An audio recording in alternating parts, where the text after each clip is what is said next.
Good morning, students. Let's start your subject computer. Open page number 14. Today date is 2008 and 20. Okay. Today we are going to learn from the generation of computer. You know better what is generation means. Year by year, साल bye साल कौन सा computer का हम लोगों ने develop किया है, बनाया है, और उसमें क्या क्या फीचर्स है, क्या क्या एडवांटेजेस है एंड क्या क्या डिसएडवांटेजेस है. ओके.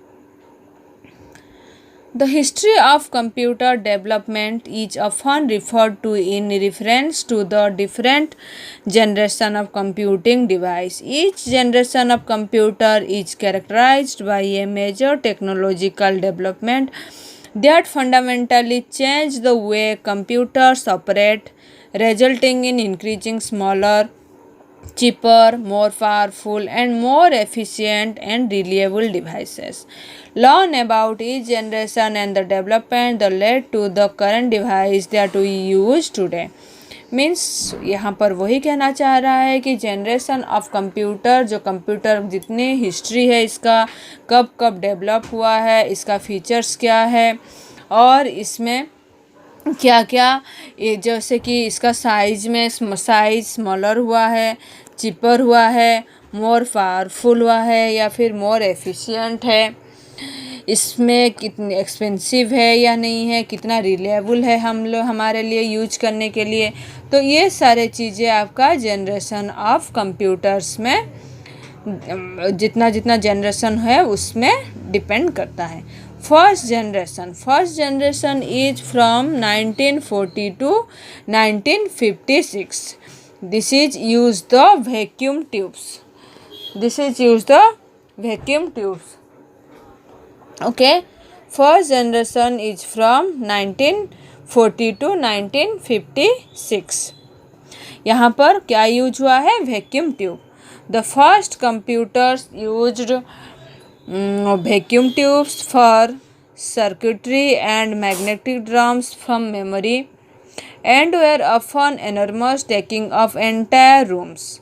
ये जो है क्या यूज करता है? वैक्यूम ट्यूब यूज करता है. और ये कितना स्पेस लेता है? पूरा एंटायर रूम, पूरा का पूरा रूम ये स्पेस लेता है रखने के लिए. ये बोला दे आर वेरी एक्सपेंसिव, बहुत ज़्यादा एक्सपेंसिव है to operate and in addition to using a great deal of electricity. बहुत ही ज़्यादा इलेक्ट्रिसिटी भी ये कंज्यूम करता है, इसीलिए बहुत ज़्यादा ये एक्सपेंसिव है. Generated a lot of heat, बहुत ज़्यादा हीट प्रोड्यूस करता है ये. which was often the cause of malfunctions. malfunctions means खराबी हो सकती है. ज़्यादा हीट होता है, बहुत जल्दी गर्म हो जाता है, इसीलिए भी ये बहुत जल्दी ख़राब होने का चांसेस रहता है. तो ये सारे के सारे इसका डिसएडवांटेजेस ही है. First generation computers relied on machine language, the lowest level programming language understood by computers to perform operations, and they could only solve one problem at a time. यहाँ पर only one problem is solved in at a time. ज़्यादा ये function काम अच्छे से नहीं कर सकता था. मशीन लैंग्वेज यूज होता था, इसीलिए भी यूजर को समझना मुश्किल होती थी. Input was based on punched card and paper tape and output was displayed on printout. Output जो होता था only printout में ले सकते थे हम. Input भी जो होता था मीन्स हम जो input यूज करते थे only punched card होता है जो कीबोर्ड से अलग होता है, वहाँ से हम लोग उसको पंच करके यूज किया जाता था और आउटपुट हमेशा प्रिंट आउट में लिया जाता था. The Universe ENIAC computers are example of first generation computing device. Universe और ENIAC जो है ये एग्जाम्पल है किसका? फर्स्ट जनरेशन कंप्यूटर का एग्जाम्पल है. second generation computer. This is used from 1956 to 1963. This is use the transistor. यहाँ क्या यूज होता था? ट्रांजिस्टर यूज होता था 1956 to 1963. Only you have to remember what is the main component and the date from where it is used and What is the advantages and what is the disadvantages? Transistor replaced vacuum tubes and ushered in the second generation of computers. The transistor जो है वो transistor यहाँ use हुआ तो vacuum tube replace हो गया. Okay, तो यहाँ से ushered मीन्स शुरुआत, यहाँ शुरुआत हो गया सेकेंड जनरेशन कंप्यूटर का. The transistors was developed invented in 1947 से बनना शुरू हो गया था, but did not see widespread use in computer until the late 1950 तक ये नहीं आ पाया था काम में. The transistor was far superior to the vacuum tube, allowing computer to become smaller, faster, cheaper, more energy efficient and more reliable than their first generation predecessors. ये जो है अकॉर्डिंग टू वैक्यूम ट्यूब के comparison में transistor मोर smaller था, छोटा था, faster था, cheaper भी था, मोर एनर्जी एफिशिएंट था, एनर्जी कम कंज्यूम करती थी, मोर रिलायबल, यूज करने में ज़्यादा कंफर्टेबल था इसके compare to vacuum tube. Though the transistor still generated a great deal of heat that subject the computer to damage. Transistor भी ज़्यादा हीट जनरेट करता था तो इसमें भी कंप्यूटर का खराबी होने का बहुत ज़्यादा चांसेस थे. It was a vast improvement over the vacuum tube. Second generation computers still relied on punched card for input and printout for output. ये भी रिलायड मीन्स भरोसा करना, भरोसा किया जाता था. ये भी पंच्ड कार्ड और आउटपुट के लिए, प्रिंट आउट के लिए ही यहाँ पर यूज होती थी. Second generation computer moved from cryptic binary machine language to symbolic or assembly language which has allowed programs to specify instructions in word. यहाँ पर क्या हुआ, जो हम यहाँ पर मशीन लैंग्वेज यूज करते थे यहाँ पर बाइनरी लैंग्वेज यूज होने लगा. तो इसीलिए बाइनरी लैंग्वेज के वजह से यहाँ पर सिंबल यूज होने लगा और वर्ड्स यूज होने लगा. तो वर्ड्स यूज, यहाँ पर हम वर्ड्स यूज करने लगे. High level programming languages were also being developed at this time such as early version of COBOL and FORTRAN. FORTRAN और कोबल क्या है, ये सारे प्रोग्रामिंग लैंग्वेज हैं. तो यहाँ पर ये high level language, programming language use होने लगा. Okay, these were also the first computers that stored their instruction in their memory, which moved from a magnetic drum to magnetic core technology. जो magnetic drum यहाँ use हो रही थी, first generation computer है, यहाँ पर मैग्नेटिक कोर टेक्नोलॉजी यहाँ use होने लगा. तो आपको यहाँ पर डिफरेंस दिख रही है फर्स्ट जनरेशन और सेकंड जनरेशन कंप्यूटर में क्या क्या डिफरेंसेस है. Next one is your third generation computer used from 1964 to 1971. Use the integrated circuit. Integrated circuit तो हम आईसी बोलते हैं शॉर्ट फॉर्म में. तो यहाँ क्या यूज होने लगा, integrated circuit. The development of the integrated circuit was the hallmark of the third generation of computer. ये सबसे इसका हॉलमार्क क्या था थर्ड जनरेशन कंप्यूटर का, integrated circuit. Transistors were manufactured and placed on silicon chip.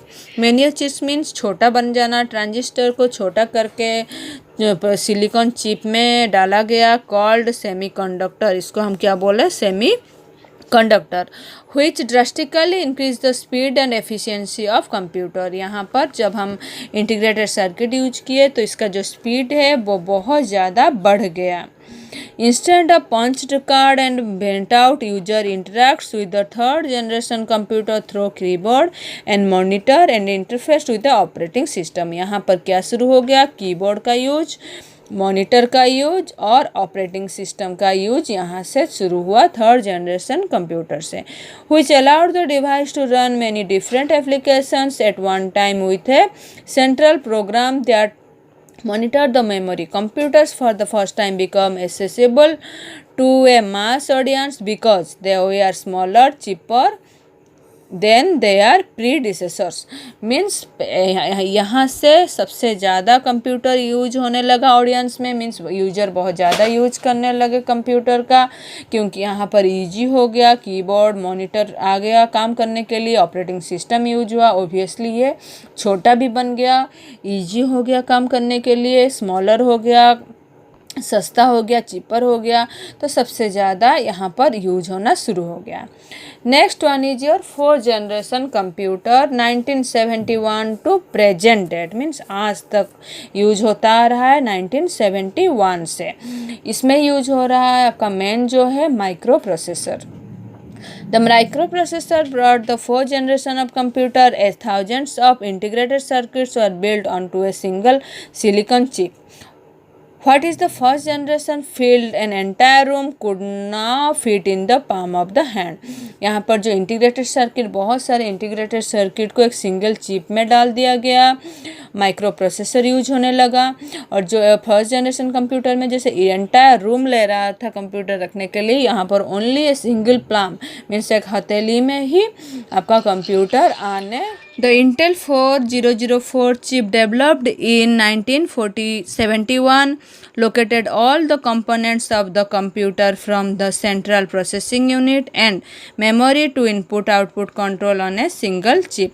Intel 4004 chip बना था पहले 1971 में और ये central processing unit means CPU में यूज होने लगा था। ओके, नेक्स्ट इन 1981 IBM एक आपका सॉफ्टवेयर कंपनी है जो 1981 में IBM ने बनाया, introduce first computer for the home user. And in 1984 Apple introduce the Macintosh.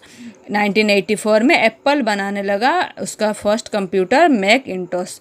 तो ये अलग अलग कंपनीज अपना कंप्यूटर फर्स्ट कंप्यूटर बनाना शुरू कर दिए। Micro processors also moved out of the realm of desktop computer and into many areas of life as more and more everyday products began to use microprocessor। अब microprocessor ही use होने लगा हमेशा वो computer में, और ये सबसे ज़्यादा यूज होने लगा। बहुत सारे यूजर्स भी इसको यूज करने लगे अपनी एवरीडे लाइफ में। As the small computers became more powerful they could be linked together to form networks which eventually led to the development of the internet. 4th generation computers also saw the development of GUI, graphical user interface, the mouse and handheld devices। आज के time में आप लोग जितने भी device देख रहे हो, जो भी इनपुट आउटपुट देख रहे हो, जितने भी स्मार्टफोन वगैरह, वो सारे 4th जनरेशन कंप्यूटर में आ रहा है।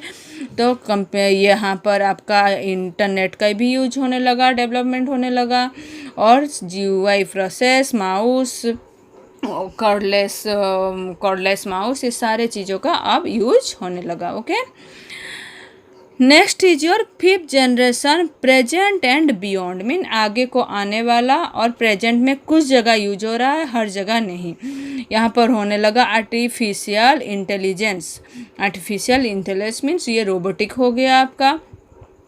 5th generation computing device based on artificial intelligence are still in development, अभी भी डेवलप हो रहा है। though there are some applications such as voice recognition that are being used today, means अगर हम जो भी बोलते हैं कैच कर लेना, तो ये सारे वॉइस के अकॉर्डिंग, जैसे मोबाइल ऑन हो जाता है फिंगरप्रिंट से या फिर फेस रिकॉग्नाइज कर देता है, तो ये सारे 5th जनरेशन में आ जाता है जो आपका इस टाइम में यूज हो रहा है। कहीं The use of parallel processing and superconductor is helping to make artificial intelligence a reality.